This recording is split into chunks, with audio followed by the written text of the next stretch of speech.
John Paul, ano ang mga favorite mong ulam? Karaniwang paborito ng mga Pinoy, adobo, Adobo, sinigang, sinigang, wow, kare-kare, kare-kare, may isa pa. menudo. Ayun, Perfect. ayun yung mga sa fiesta, sa birthday yan, ayun lahat. Yung mga masarap. Kaya nga John Paul Walang tapon dun. Walang tapon, last na yun. Wala, lahat masarap, lalo na yung adobo. Tapos yung kare-kare may bagoong pa. Napakasarap ng menudo, maraming patatas. Tapos yung ano ba yung isa? Ano ba yung isa na sinabi? Sinigang? Sinigang. Sinigang na may patis. Wala na, 4 lang. Oh, sarap!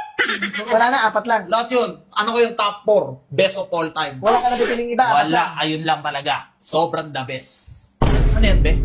Adobo, sinigang, menudo, Ano yan? kare-kare. Panluloko! Guys, nakita niyo naman. Pinatunayan niya na babaero talaga siya. Ang babaero, be? Pagkain yung sinasabi ko. Pagkain yung sinasabi ko, ano ba yung pinapakita mo sa akin? Saan mo na naman nakuha yan? Kalokohan mo na naman kasi. Panluloko! Manluloko? Anong ginawa ko sa'yo?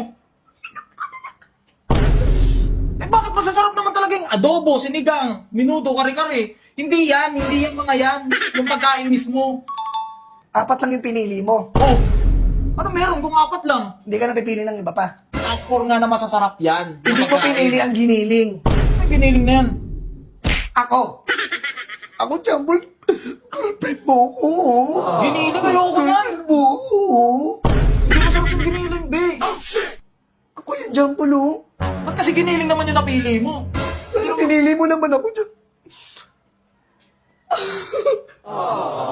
Away na naman. Ang dami kong ginawa sa'yo. Tapos papakitaan mo ako na ganyan, Jambol. Hindi mo naman ako nilulutuan ng giniling. What's up, guys? Break na to. Pili siya yung Jambol break na. Ayun na. 2 episodes lang tayo. Putang. Nakakasama ka na. Kainis ka na. May ma-vlog ka lang. Huwag may pa-post to, ah. Break na kami, guys.